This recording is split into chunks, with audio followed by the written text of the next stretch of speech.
Assalamualaikum warahmatullahi wabarakatuh. Selamat malam pemirsa TV 9 Lombok dimanapun Anda berada. Kembali lagi bareng saya Haikal di Speak Up TV 9 Lombok.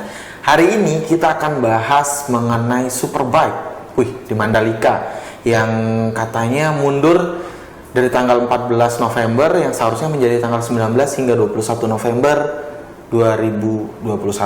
Nah, kita pengen tahu nih masyarakatnya, Pokdarwisnya, atau mungkin para pengelola hotel di Mandalika sudah sesiap apa sih, dan pemerintah sudah melakukan apa saja untuk mempersiapkan event besar ini. Hari ini kita udah kedatangan tamu spesial, yaitu Pak Rate sebagai pengelola Taman Wisata Alam Gunung Tuna dan juga sekaligus humas dari Mandalika Hotel Association. Nah, pastinya nih, yang paling tahu dah nih apa yang terjadi di sana. Ya, tanpa basa-basi, langsung kita tanya. Pak Rate, apa kabar? Alhamdulillah baik. Sehat ini, yang penting ya? Sehat sekarang. Yang penting sehat sekarang. Nah, kita udah swab juga, sudah vaksinasi juga. Aman, sudah cocok hidung. Cocok hidung ya. Alhamdulillah kita sama-sama negatif. Jadi kita juga sudah melakukan protokol tadi sebelum masuk ke sini ya, Pak Rate ya. Siap. Aman semuanya. Pak Rate, Kuta gimana nih Kuta? Aman ya? Persiapan Superbike? Banyak proyek. Banyak debu? Ya, banyak debu, banyak truk gitu. Bule belum kelihatan. Bule belum kelihatan? Pak Rate, ini kalau yang marak nih di media sosial sekarang, kalau kita lihat Superbike katanya mundur jadi tanggal 19 sampai dengan 21 November 2021 yang seharusnya tanggal 14 sampai 16 ya. 12 sampai 14. 12 sampai 14. Sorry tadi saya salah ya, saya bilang 14 tapi 12 sampai 14. Mundur ke tanggal 19 sampai 21 November 2021. 1 bulan lagi kurang lebih lah ya. Kegiatannya akan berlangsung. Ya. Sudah berapa persen sebenarnya progres yang ada di Mandalika? Dan udah ada maksudnya announcement resmi nggak sih dari penyelenggara atau dari pemerintah bahwa fix tanggal 19 itu pasti terlaksana? Progres ya, kita berbicara progres dulu. Yang baru kita dapat update resmi official, bahkan sudah di launch sama gubernur, serah terima sama kontraktornya kemarin kan baru lintasan. Kalau lintasan ya berarti ya, aspalnya, lintasan sirkuitnya sudah 100%. Sudah 100% dan sudah ditutup untuk umum biar tidak dilalui sampai kemudian nanti akan ada final check mungkin dari pihak Dorna sendiri yang penyelenggara ya. Ya, penyelenggaranya. Nah, kemudian untuk fasilitas pengunjung jujur kita masih belum 100% fix ya. Kalau kita bisa mungkin baru sekitar 60-70%. 60-70% kalau kita lihat ya sudah kelihatan lah ya, tapi belum jadi. Belum jadi ya, artinya baru fisik bangunnya. Pasal penunjang seperti tribun penonton, terus kemudian jalan-jalan akses yang pintu masuk, area parkir segala macam itu masih memang dikebut akan, tapi harap-harap cemas ya untuk 1 bulan ini. Bulan. Jadi harap-harap cemas. Cuman ada yang bilang bahkan bahwa ini hanya the power of miracle aja mungkin yang bisa mewujudkannya dalam 1 bulan udah ready to use. Tapi kita tidak tahu nanti apakah ada alternatif, misalnya ketidaksiapan hotel, mungkin akan didatangkan floating hotel misalnya. Ketidaksiapan rumah sakit, disiapkan helipad mungkin untuk memboyong ke rumah sakit Kota Mataram atau seperti apa, itu adalah simulasi-simulasinya. Tapi yang terlepas dari kita semua tentu berharap bahwa ini on time. Ini on time. Akan tetapi sampai saat ini belum ada statement resmi, whether itu dari presiden, apakah itu dari MJPA sendiri untuk announce, dan yang paling penting adalah garansi. To guarantee that this event will be held on 19 to 21. Itu belum ada yang official statement. Jadi kemarin memang ada 2 opsinya, di awal tanggal 12 dan 14. Yang 12 dan 14 itu diganti menjadi Asian Talent Cup untuk pembalap-pembalap junior yang Asia. itu yang ngisi tanggal 12 dan 14. Oh, berarti tetap ada sebenarnya. Tetap event ada 12 tanggal di perencanaannya. Nah, cuman beda yang balapan beda nih, Superbike Beda. mundur ya. Superbike-nya tuh ya tanggal 19 sampai 21. Jadi yang mungkin semacam ngetes itu yang anunya, yang juniornya dulu. Cek Di lintasan. 12 itu cek lintasannya, kemudian 13 dan 14 itu untuk kualifikasinya. Itu yang cuma itu. Jadi kita di sekitar itu pelaku pariwisata nih kita belum berani stok barang nih. Yang kemarin juga kita udah optimis banget 2021 GP pasti GP. jadi. Tanya 1 bulan sebelum Dorna datang cek homologasi mundur. Nah yang ini juga jangan sampai 1 minggu sebelum nanti Mundur lagi. Aduh. jadi kita ini juga untuk mempersiapkan segala sesuatu. Kondisi kan kita sudah mati nih, properti kita sudah mati, rumput sudah tinggi, terus kolam sudah lumutan, karyawan kita rumahkan. Ini kan stok nggak ada. Terus kita ini mempersiapkan semuanya all the best. Yeah. Kita panggil karyawan kita pangkas rumput, ngecat ulang, setup everything. Dan ini butuh cost. Dan ini butuh cost. Jangan sampai kita nih kondisi, tentu kita yang paling mungkin dalam ngutang kalau masih ada yang percaya kan. Kita sudah ngutang, tiba-tiba 1 minggu sebelumnya cancel or postpone lah. Postpone ya. Not cancel, postpone ke tahun depan gitu. Jadi aduh, ini yang bikin jujur kita masih agak wait and see seperti apa progres. Yang penting kita ada garansi official statement aja bahwa ini pasti akan terjadi, maka kita bisa sulap 1 malam itu udah ready gitu loh. Berarti ini belum ada statement ya? Ya, yang official statement yang belum keluar. Ya. Jadi ya risiko besar sebenarnya kalau harus mempersiapkan. Nanti catnya duluan lagi, rumputnya udah tinggi lagi, banknya lagi terus. Karena kamu muter ya. Ya karyawan yang kita tarik. Berarti ya tolonglah penyelenggara segera rilis yang pasti garansi lah ya hotel-hotel di DP dulu lah begitu. Pastinya kalau udah ada kepastian, apalagi udah ada DP, kita udah berani maksimal lah. Kita juga akan memberikan setengah-setengah lah ya. Kita sudah all out. Jadi kemarin sebenarnya dari PMJP sudah bersurat secara official ke kita MHA. Jadi kemungkinan untuk pembalap dan kru itu ada sekitar 1.500. Minta kalau 1 kamar itu untuk 2 orang yang twin sharing. Kebetulan mereka sekitar 750 kamar. Nah, tapi masih banyak sebenarnya. Kita masih di atas yang di Mandalika area sih sekitar 1.500 kamar itu ada yang under MHA. Memang sudah minta 1 pintu lewat MHA dan sudah kita siapkan. Tapi yang lain juga ada juga lead yang datang juga. Nah, ini belum ada yang bayar deposit. Kita kan nggak mungkin bersurat aja nih. Ya, artinya dari mereka sendiri aja sudah belum. Ini 1 bulan sebelum. Dan ini udah pasti peak season nanti, bukan high season lagi, tapi peak season. Dan ini kita sudah ada garansi 1 bulan sebelum ini. Ini masih belum ada kejelasan. Artinya dari pihak penyelenggaranya sendiri juga ini kita pertanyakan, are you sure karena sesuatu itu lah. Jadi itu yang masih kita belum, dan kita berharap sekali bisa mendapat jawaban secepatnya. Jadi itu belum ya Pak Rate ya? Sampai saat ini belum. Mungkin pas tadi udah berangkat ada yang datang ke hotel. Atau mungkin habis acara ini langsung keluar. Amin. Ya, habis podcast kita diupload. Kalau yang betul-betul terlihat sebenarnya Pak Rate di Kuta saat ini. Selain kita bilang tadi proyek, pasti banyak mobil proyek, banyak alat berat, banyak debu dan lain sebagainya. Kalau dari sisi ekonominya, kita membahas di luar sirkuit ya.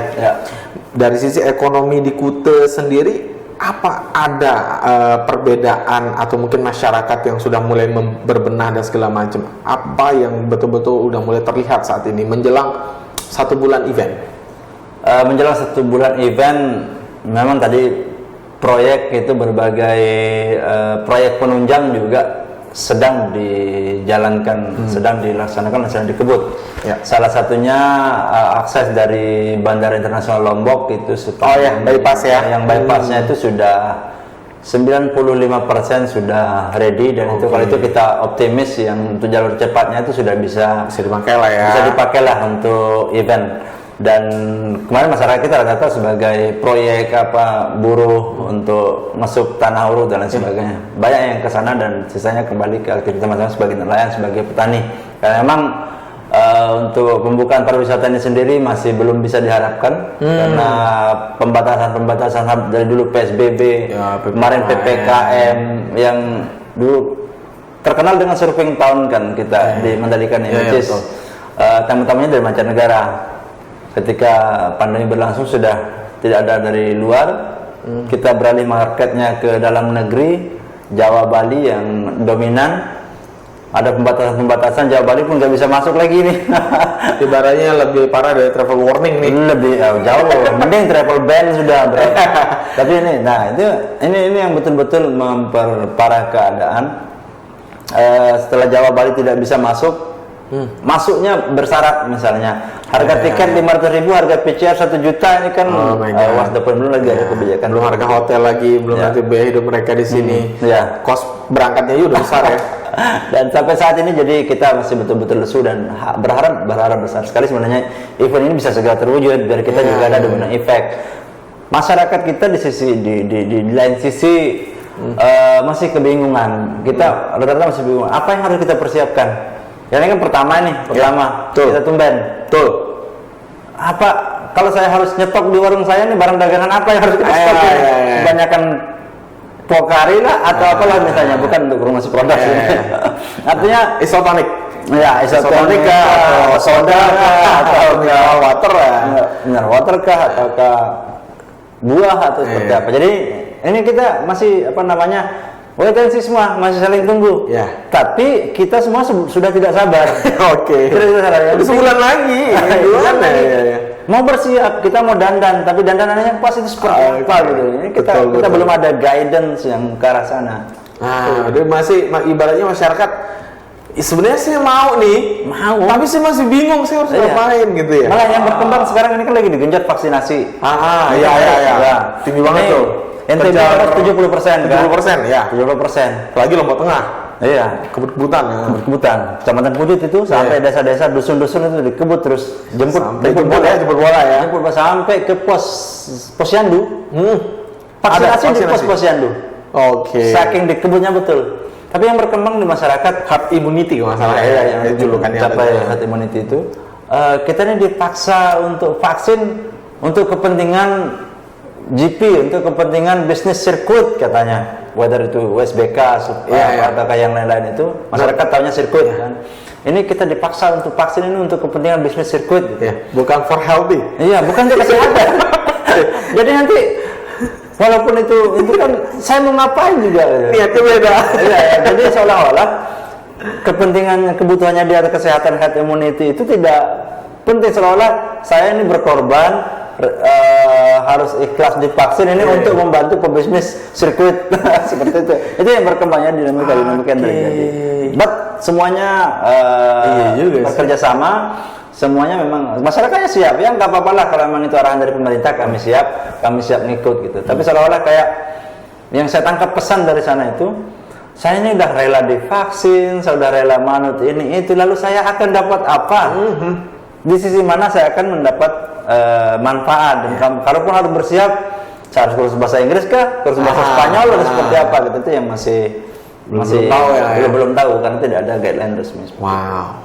Sebenarnya kalau yang kita lihat di YouTube kan atau di media sosial kan sirkuitnya jadi, sirkuitnya megah, sirkuitnya semua yang berhubungan dengan lintasan it's very good. Udah itu keren banget, tapi ternyata di balik semua itu ada yang belum siap. Banyak itu apalagi dari sisi masyarakatnya, penduduk setempat dan lain sebagainya. Ini seru dong, kita ntar bahas lagi nih Pak Rater ya. Tapi sebelum dijawab saya mengenai masyarakat persiapannya bagaimana, terus apakah udah ada trainernya, kita rehat sejenak. Oke, siap. Oke teman-teman di rumah jangan kemana-mana, tetap di Speak Up TV 9 Lombok.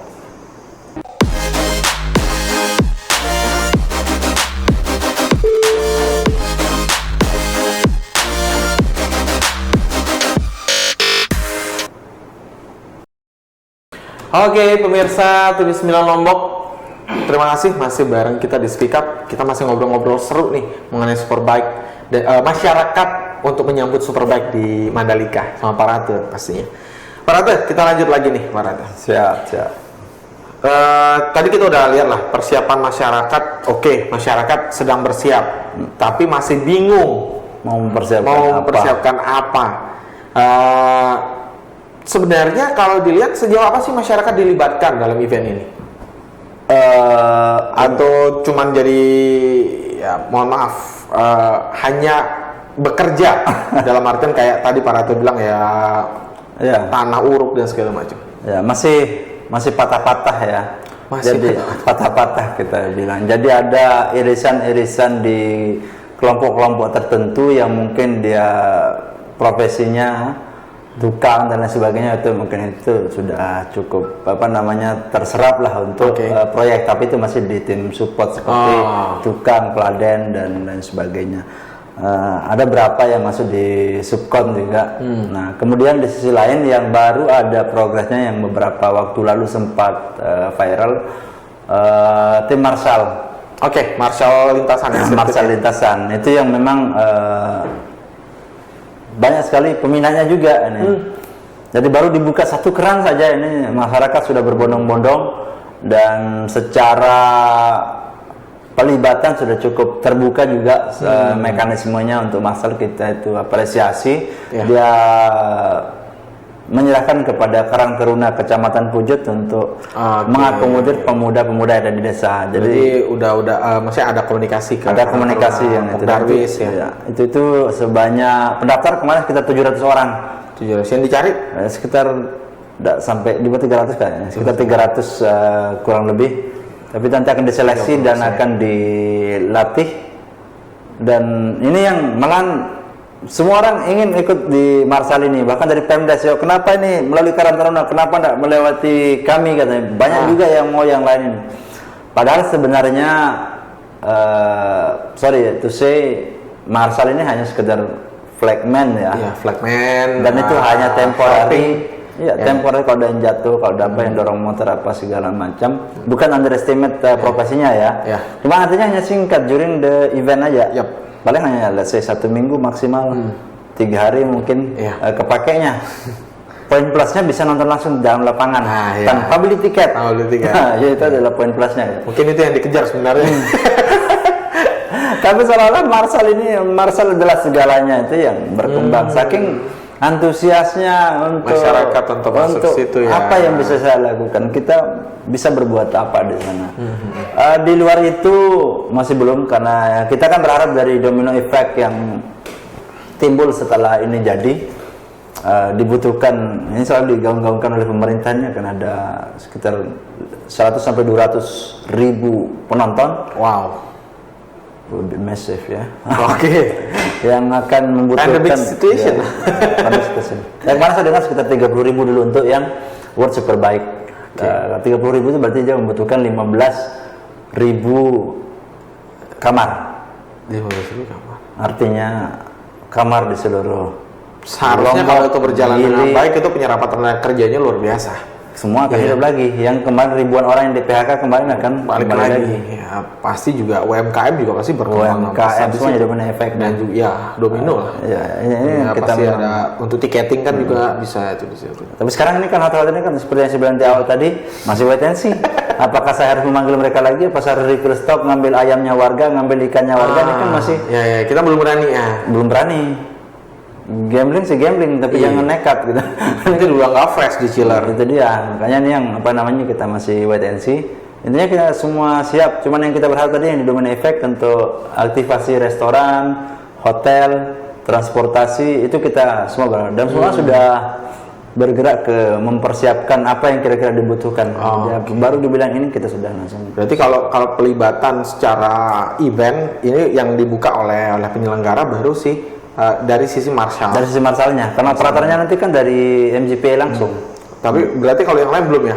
Harusnya kan operasional di sirkuit itu kan banyak ya, nggak cuma Marsal aja kalau kita lihat. Iya, banyak, Ada, banyak. ada mulai dari front office-nya lah, ada tiketing di situ, ada website yang harus dia kelola dan segala macam.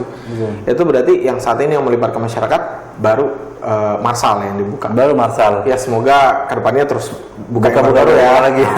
nggak cuma Marsal. Sehingga kita impor tenaga dari Bali, dari Jawa nanti ketika di sini udah enggak. Iya, bila perlu, tapi harus Di sini sini dulu, dulu dong. rank 1 dulu dong. Ya. Fair dong. Iya, iya. Nah, kalau peran pemerintahnya nih, Pak Rate. Peran pemerintah, ada nggak sih, maksudnya, oke, dari penyelenggara atau dari MGPA ya, kita tadi udah mulai buka. Kalau dari pemerintah, apa yang dilakukan oleh pemerintah? Apakah WTMC juga menunggu MGPA-nya? Ya, well, pemerintah ini kan kalau yang kita lihat ini bagi-bagi tugas. Oke. Jadi bagi-bagi tugas. Contoh, MJPE membutuhkan fasilitas penunjang berupa rumah sakit. Oh ya, rumah sakit jadi- yang sedang dibuat di Iya, di Sengkol. Sengkol ya. Di Sengkol ya. Jadi nanti dana pembangunannya dari sharing mungkin provinsi dan pusat, pengadaan lahannya itu dari pemerintah kabupaten. Jadi dia sharing. Kemudian pembangunan jalur alternatif segala macam itu mereka kalau dari sisi fisik itu lebih mengarah ke kolaborasi seperti yang saya bilang tadi. Terus yang kedua, segala bentuk kegiatan pemerintah baik di daerah, kabupaten maupun provinsi itu kebanyakan tema pelatihan itu adalah diarahkan untuk Sirkuitnya. menunjang. Menunjang. Ya, jadi UMKM, terus kemudian pelatihan kepariwisataan dan lain sebagainya itu memang Berarti sudah ada itu, Sudah ada. maksudnya, andil pemerintah ke masyarakat.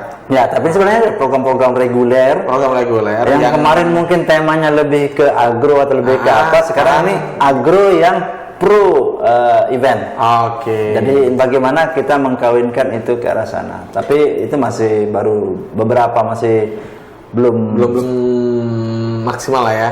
jauh kalau masih. Tapi at least effortnya, usahanya Sudah ada. kita lihat. Kalau pemerintah KMHA, pemerintah KMHA apakah sudah ada komunikasi?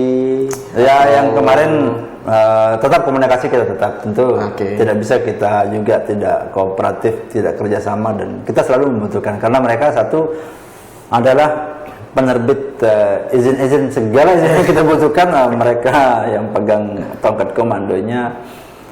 Kemudian untuk sertifikasi ini kan kita untuk syarat untuk buka lagi hotel ini kan kita harus tersertifikasi CHSE. Ya, CS. Dan itu dari kita- pemerintah. Pemerintah, dan kita dengan Dispar provinsi kita dibantu sekali untuk segera itu. Terus yang kedua, vaksinasi yang pertama dulu juga dari pemerintah itu prioritasnya tenaga kesehatan dan pelayanan publik, itu baru adalah ujung tombak pelaku pariwisata. Dan di tahap awal dulu di bulan April Mei kita sudah 500 pelaku di Mandalika itu sudah mendapatkan. Jadi kalau vaksinasi udah hampir semua lah ya. Kalau Iya, di kalau Mandalika pelakunya. ya. Pelaku pariwisata. Pelakunya, tapi masyarakatnya ini yang sedang dikebut karena kan ada beberapa unsur, ada pelaku, ada wisatawan, ada masyarakat, sehingga semua orang yang akan bersinggungan di area itu nanti semua betul-betul bisa mengimplementasikan herd immunity itu. Jadi dari sisi itu sih kolaborasi itu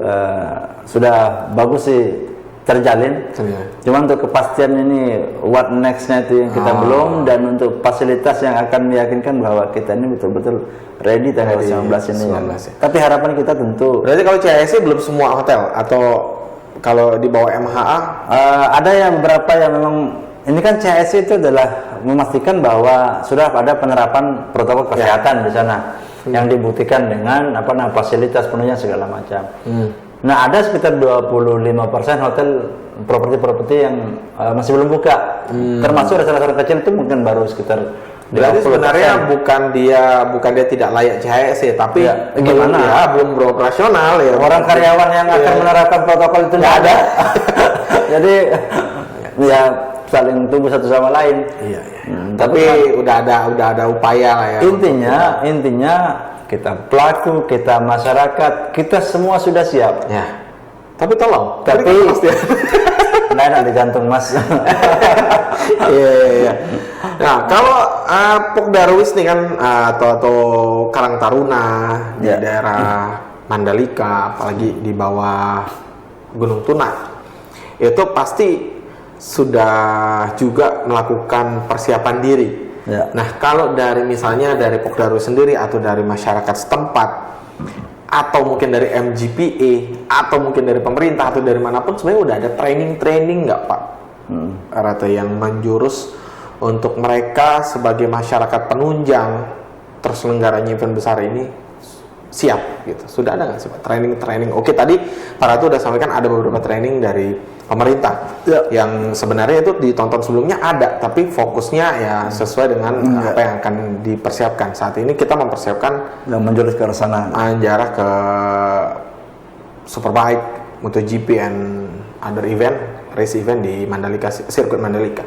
Nah, training apa sudah ada ke kita atau ada beberapa gitu. Ada beberapa. Ada beberapa. Tapi kita apresiasi ya teman-teman Pok Darwis, Karang Taruna di sana itu sudah secara mandiri. Secara swadaya untuk melakukan training dan persiapan sendiri. Contoh misalnya di tempat saya itu di Taman Wisata Alam Gunung Tuna misalnya, kita akan dengan kelompok ekowisata di sana sudah betul-betul mempersiapkan kecakapan teman-teman itu. Kita ada training barista, training ini yang tidak hanya menunggu pemerintah setempat saja, bahkan dari dinas kehutanan misalnya, BKSDA ada, dia punya dananya, kita minta support dari NGO ada, kita juga secara mandiri juga minta dukungan dari NGO untuk melakukan capacity building. Itu untuk dari sisi saking kita mau mendukung event ini, saking kita jangan setengah-setengah ya, jangan setengah-setengah, harus betul-betul all out. Jadi harapannya nanti dengan teman-teman Pok Darwis ini, orang ini kan bosan masa nonton sirkuit terus aspal terus di tempat. Nah, ini yang saya pengen tanya sebenarnya. Kayak masa iya sih saya cuma datang nonton doang. Padahal di sana ada kawasan khusus Mandalika. Iya, tapi di kawasan khusus Mandalika ini kan adanya pantai, ada pantai, ada bangunan-bangunan itu, dan di penyangga itu yang sebenarnya tidak kalah indah. Apa itu? Nah, oke, masalah training sudah dilakukan trainingnya. Masyarakat mempersiapkan nggak sih opsional? Saya di Kuta bakalan seminggu nih. Ya. Oke, 3 hari saya akan ada di sirkuit. Saya nonton kualifikasi, saya nonton race-nya. Sisanya, saya masih ada waktunya 4 hari di Kuta. Saya bisa ngapain? Good news-nya itu adalah di Lombok ini nggak ada yang jauh. Sip. Kita berbicara Lombok. Kita sampaikan apa yang bisa mereka dapatkan selain mereka ke sirkuit. Oke. Ini agak menyimpang sedikit, tapi ini informasi yang perlu kayaknya. Ini kan yang nonton sampai di luar negeri, semuanya gitu kan, biar mereka juga tahu lah. Siap. Ini yang mempersiapkan. Yang tadi di rantauan juga ya. Di rantauan juga. Biar yang udah kangen daerahnya gitu ya. Kita berbicara dari yang terdekat dulu ya, yang terdekat. Di terdekat kita ada 2 wings itu ya, yang wings barat dan wings timur. Oke. Yang barat dibaginya begitu ya. Kita bagi dulu ini yang timur dan baratnya sirkuit. Ya, timur dan baratnya sirkuit. Di barat itu kan ada hamparan dari Prabu, Tumpak, Mawun, Selong, Belanak area itu kan sampai ke Sekotong. Di sana tentu dengan tawaran keindahan pantainya, areal surfing, olahraga airnya, juga dengan pemandangan-pemandangan yang eksotis dan menawan. Jangan ditanya lagi lah ya. Semeti itu kayak candi purba yang dihempas ombak itu, jadi udah eksepsional juga lah. Indah banget memang. Indah. Nah, di sisi timur kita mempersiapkan cagar biosfer ya, kita di sana. Wow, ini sesuatu yang baru nih. Iya, kita di Taman Wisata Alam Gunung Tuna ini sebagai, sebenarnya sedih untuk bilang bahwa kok sedih Pak? Kenapa harus sedih? Ini sesuatu yang luar biasa. Ini satu-satunya hutan yang masih tersisa di Lombok Selatan.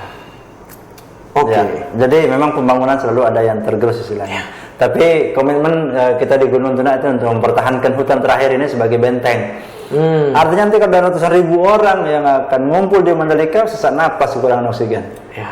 Kita sediakan oksigen ya? Kita supply oksigennya, tapi terbatas ya, jangan dari artinya tidak, kita lebih ke quality tourism ya, jangan yang mass tourism yang banyakkan sampahnya. Kemudian juga kita giat melakukan konservasi seperti mangrove, penangkaran dan lain sebagainya. Kita siapkan, mungkin mau lihat rusa, mungkin mau lihat taman kupu-kupu dan lain sebagainya, itu sudah kita. Makanya ada sekarang mau mangrove lah. penangkaran mangrove dan apalagi yang itu ada pulau-pulau di tengah-tengah itu ya Pak. Makanya di tagline kita di City Timur itu adalah wisata bahari. Wisata bahari Desa Marta sebagai one stop destination. One stop destinasi itu artinya mau ke marinnya, mau ke hutannya, outbound, mau mais dan lain sebagainya kita sudah all in, termasuk budayanya juga siap. Nah di sisi lain kalau datangnya dari bandara misalnya kita akan melalui kampung Ende dan Sade. Desa-desa wisata desa wisata asli Lombok. Iya, yang asli Lombok, dan ini adalah the living museum kita bilang. The living museum. Ya, yang museum setuju. Iya, ya, memang masih eksis ya, dari masa bagaimana dia bertahan di tengah perkembangan kiri kanan timur, dan mereka masih mempertahankan keasliannya. Mungkin di sisi lain ada yang bilang kenapa dipertahankan, kenapa enggak dimodernisasi atau segala macam. Tapi ada banyak pelajaran sebenarnya. Ada banyak pelajaran yang dari sisi edukasi, bagaimana sih kita nenek moyang kita di masa lampau, bangunan-bangunannya yang tahan gempa. Apalagi kita sebagai orang Sasak, kita masih bisa belajar lah bagaimana nenek moyang kita. Iya. Arsitektur, konstruksi arsitekturnya, contoh itu bangunan alang lumbung padi itu yang tidak masuk ke bumi itu digoyang gempa, enggak roboh. Bangunan cakar ayam hancur. Berarti ada something yang bisa kita pelajari, dan bersyukur kita punya Sade dan Ende yang yang masih mempertahankan itu. Kita oke lah, mungkin berwisata, belajarlah minimal kan kita belajar ada nggak cuma funnya doang, tapi ada edukasinya. Luar biasa. Berarti kita sebenarnya komplit banget dong Pak. Pantai punya, bahar, terus ekowisata ya seperti hutan dan segala macam penangkaran kita ada. Desa wisata banyak. Yang terbaru Pak, baru sekarang baru 2 hari yang lalu kita launching untuk desa agrowisata di Segala Anyar, itu di belakangnya bandara. Itu dekat dong dari bandara. Itu cuma 2 menit dari bandara. Pas baru itu jalur bypass yang baru. Semangka, non-biji, melon, agro, pokoknya sayur-sayuran itu di sana pusatnya Pak. Jadi ini untuk menunjang masyarakat kita, saya bilang. Jadi sudah ready.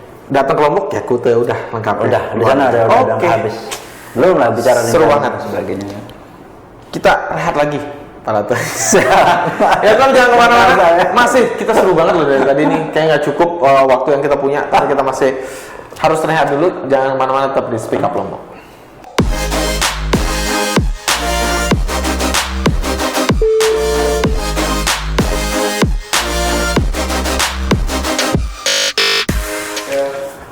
Oke pemirsa, terima kasih masih bareng saya lagi di Speak Up. Semoga nggak bosan lah lihat saya. Kita masih bahas mengenai pemerintah, masyarakat, atau Mandalika lah dalam mempersiapkan event besar ini. Dampak besar yang diharapkan Pak Rate dari event ini apa Pak? Ini kita agak serius sedikit mukanya nih. Karena besar. Karena besar harus serius. Tentu dari event ini, satu, kita yang sudah 2 kali ya kita diterpa bencana alam gempa kemarin, dihantam lagi pandemi.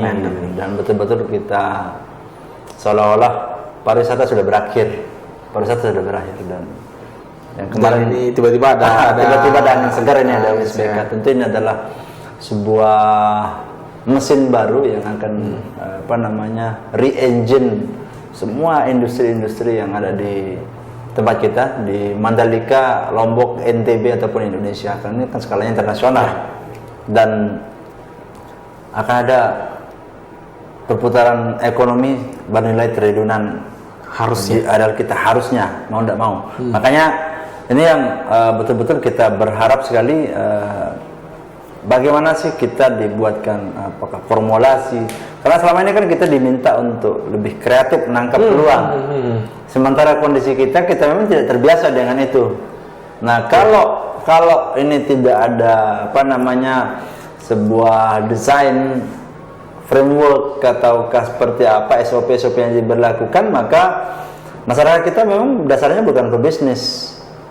Beda halnya dengan mungkin teman-teman yang dari Tiongkok atau mungkin dari Pulau Jawa atau Bali yang sudah terbiasa berbisnis. Kita ini adalah masyarakat petani dan nelayan yang ini adalah sebuah berlokasi.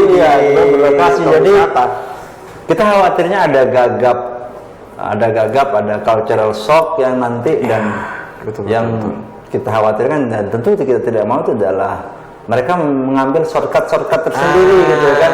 Saya mau uangnya pengunjung, saya mau uangnya dia, tapi skill saya apa gitu. Maka dia akan nekat mengambil jalan pintas yang efeknya malah jelek. Sebenarnya siapa sih yang mau ngambil uang dengan cara merampok, cara ngebegal? Tidak ada yang mau. Kita maunya senyum-senyum, jabat tangan, dapat uang. Jadi saya tidak pernah menyalahkan yang ngebegal atau apa. Meskipun sekarang udah jauh dan hampir sudah nggak ada lagi. Aman lah ya sekarang. Sudah sangat aman. Aman. Saya pulang laut awang nggak ada apa-apa. Aman. Sangat aman. Maksud saya, ketika pun ada perilaku menyimpang seperti itu, sebenarnya mereka itu tidak mau gitu. Ya. Tapi itu karena memang keterbatasan. Maka ini yang harapan kita nih, kita ada yang menjembatani kita itu untuk menangkap peluang. Nah, itu yang kita berharap dan ada SOP-SOP yang diberlakukan seperti mungkin ada shawl atau kalung apa yang dibuat dari hasil kerajinan masyarakat setempat. Ini baru konkret kan? Ini baru konkret. Betul. Termasuk sekarang misalnya untuk hotel segala macam, mereka membutuhkan sandal, mereka membutuhkan sabun, sampo. Harusnya masyarakat bisa. Dan itu kalau kita berbicara ada 100.000 orang, atau 30.000 orang lah yang mendekat ini. 30.000 itu setiap hari mereka harus ganti sabunnya dong, sabun tangannya. Dibutuhkan 30.000 sabun keping per hari. Ya kalau 2 kali berarti 60.000. Dan 60.000. Kalau mereka tinggal 3 hari atau 4 hari, sudah 4 kali, udah dihitung sendiri. Sudah banyak itu. Dan ini kita dapatkan dari luar. Hal-hal yang kayak gini kan ini harusnya bisa lah. Belum ada pabriknya di Lombok. Yang pabrikasi mohon, kalau ini kan Pak Gubernur kita kan cenderung lebih ke industrialisasi. Atau kita mau bikin pabrik ntar atau bus ini? Harusnya bisa. Bisa Pak, Oke, jadi kita berharapnya dampak ekonomi itu yang semaksimal mungkin. Jangan hanya tiket parkir. Janganlah, libatkanlah ciri khas. Ya ibaratnya kalau kemarin kita lihat Pak Sandiaga Menteri ketika datang ke Bali, waktu acara apa itu dia semua tamu itu dikasih kain Bali itu, tenun Bali itu. Harusnya di Lombok bisa dong. Kenapa tidak tiket official atau tiket bundling with tiket itu include dengan satu buah gift berupa kain songket atau gelang yang kayak hasil laut itu atau yang rajut, banyak lah ya, banyak banget di sini. Dan ini yang kita harapkan sehingga lebih kreatif lagi. Ini untuk memancing aja sebenarnya. Di negara lain ya udah beli tiket doang. Kalau di sini beli tiket dapat oleh-oleh. Luar biasa kan? Indonesia. Lombok beda dari yang lain. Harusnya ya something. Ya semoga ini sampai ke Pak Menteri ya, didengar. Pastinya sampai. Saya kita di sini di speak up TV9 ya. Kalau kita speak up TV9 karena udah speak up ini mestinya sampai karena di atas. Nanti di bio kita di YouTube kita tag beliau Pak Menteri. Nah kalau pemerintah sebenarnya kalau ada nggak sih masukan untuk masyarakat dan juga pemerintah untuk maksudnya masukan nih dari sisi MHA misalnya untuk supaya memaksimalkan peluang yang ada atau untuk menangkap peluang ini, ada nggak sih saran kenapa? Banyak sih sebenarnya. Saya juga bagian dari masyarakat. Masukan untuk saya sendiri gitu. Tapi memang kita masih belum bisa berbuat banyak ya. Kita belum bisa berbuat banyak karena memang kondisi kita memang lagi betul-betul lesu. Sama seperti akhirnya tadi mungkin di dunia kesehatan mungkin mereka lebih hidup karena bisnisnya adalah tentang kesehatan. Jalan yang dibutuhkan sekarang adalah kesehatan ya. Oke, suatu hal yang mahal. Nah, kita kalau dengan pemerintah sih kita berharap betul-betul pemerintah itu bisa hadir untuk akses modal mungkin dan perizinan. Jadi akses modal. Bagaimana masyarakat itu sekarang bank-bank ini kan semua betul-betul selektif dan sangat untuk memberikan pinjaman, pembiayaan tentu modal usaha itu betul-betul dibatasi, diseleksi betul sehingga masyarakat kita yang kurang mungkin dari bidang administrasi atau meyakinkan mereka itu jadi keterbatasan untuk akses modal itu. Dan kita berharap ya suntikan awal lah ya Pak Rati ya. Suntikan dibantulah itu. Untuk bangkit kembali. Ini kan ibaratnya udah mati suri. Ini kan kita butuh stimulus ini. Jadi ada stimulan berupa bantuan-bantuan permodalan untuk usaha-usaha mikro ataupun makro yang kita berharap ini bisa Betul secepat mungkin ada efek kejut lah terhadap Iya. mereka. Ya, supaya kita juga maksudnya bisa secara maksimal ya mempersiapkan Iya. diri untuk menyambut event besar ini. Ya, nah untuk masyarakat which is saya sendiri, kita positive thinking ya. Iya. Pertama, kita positive thinking bahwa ini berjalan, ini berjalan, ini bisa gitu. No postpone again ya. Ya, no postpone lah. Karena satu hal bahwa sirkuit ini kan sudah dibangun pakai uang lagi. Banyak lagi. Banyak lagi Iya. kan gitu. Udah mungkin dianggurin kan. Iyalah. Logika sederhana gitu. Jangan kita mungkin ada beberapa yang masih nyinyir atau apa ngebully gitu loh. Ini pakai uang besar, mungkin ngutang, we never know. Iya. Dan ketika sudah dibangun bagus, Nah, dan mungkin dianggurin. Ini pasti akan jadi hanya cepat atau lambatnya. Tunggu Ya, waktu. Tunggu waktu. Nah kita ini, tapi kita kan maunya cepat. Iya ya. Kita dong. mau cepat. Kalau mau cepat kita kooperatif. Kita juga pengen cepet nonton. Kita pengen cepat nonton, kita juga pengen cepat panen duit. Jadi kita kooperatif, positive thinking. Percayalah ini bukan bisnis perorangan, tapi ini untuk kita semua, gitu. Bukan untuk bisnis sirkuit saja. Orang lewat kalau bannya bocor ya nempel sama kita juga. Kan, Iya, gitu. betul. Mereka mau ke pasar ya beli kacang panjang Iya. hasil sawah kita juga. Kecuali motor balapnya pecah ban, nggak bisa kita embel ya. Ya kita berharap anunya ban bekasnya nanti sama jadi pemulungnya. Oke, jadi kita pasti penting support, dan ketika ada hal-hal yang dibingungkan daripada nyari referensi di YouTube atau media sosial yang banyakkan phishing atau hoax, Yes. mending nanya sama yang adanya. Kita Datang ke Kuta lah. kebetulan Ya, dari saya lah gitu. Mandalika, Tuna Cottage. Ya, kita ketuna, artinya kita di MH juga siap untuk link and match kan antara, kita dari tahun lalu sudah get kan itu link and match antara apa sih kebutuhan industri Iya, iya. dengan apa yang harusnya ditanam oleh petani. Jadi Jangan sampai petaninya tanam apa, hotelnya butuh apa. iya. Jadi Malah nanti ya. nyari pembelinya susah lagi dong petaninya. Iya. Kalau sesuai kan udah siap lah Yang hotel. sampai terjadi kan kita ekspor kopi ke Thailand, kita di hotel Beli kopi dari luar. kopi di Jawa. Tapi kita sering apa namanya, jadi jangan sampai ada industrialisasi yang juga miss target gitu loh. Dan kita di MH siap karena kita menaungi hotel-hotel termasuk juga restoran di dalamnya, dan kita terbuka welcome. Base camp kita di JM Hotel atau di Gunung Tuna. Oh, siap. Nah, Pertanyaan terakhir, ya. Pak Rata. Sebagai seorang pelaku pariwisata juga, as a GM Tuna Cottage, harapan terbesar.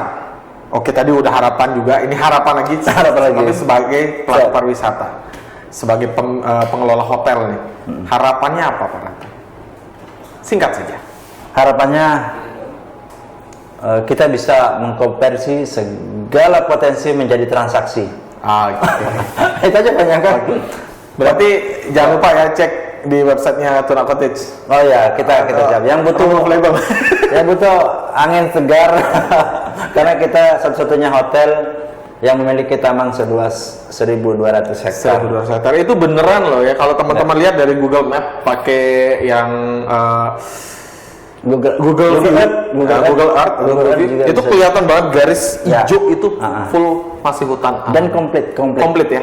kita Ada penangkaran rusa, kupu-kupu, hutannya yang masih virgin, pantainya private beach, dan dijamin tidak ada vendor pengasong. Private, the beach is yours. langsung cari ininya juru kuncinya. Sudah, 24 jam per 7. Tuh, 24 jam, 7 hari, ready. Luar biasa sekali Pak Rata. Oke. Kalau diskusi kita hari ini, kita bahas ya apa sih yang ada di luar lintasan. Ya. Mungkin banyak teman-teman yang fokus ke lintasan, kalau kita fokus Yang di luar. apa yang terjadi Ya. di luar lintasan. Itu Beyond Mandalika. yes, dan nanti kita bisa compare ketika MotoGP sudah berlangsung seperti Before, after apa gitu. sih? Kayaknya menarik ini. Ya. Gak sabar untuk kesini lagi. Berarti kita nanti ketemu lagi after event. Siap. After Semoga event ya. Ya, no postpone again, oke? No, postpone. Baik pemirsa, dimanapun Anda berada, terima kasih sudah bersama kami di malam hari ini. Semoga ini menghibur dan juga menambah informasi dan wawasan Anda tentang Superbike yang akan dilaksanakan atau Mandalika secara umum. Ya, tetap saksikan Speak Up tentunya di TV 9 setiap hari Kamis malam. Ya, jangan lupa untuk subscribe juga ya channel YouTube kami, juga kunjungi MHA dan juga ada Gunung Tuna Cottage dan lain sebagainya. Baik, terima kasih pemirsa atas perhatian Anda. Assalamualaikum warahmatullahi wabarakatuh. Waalaikumsalam warahmatullahi wabarakatuh.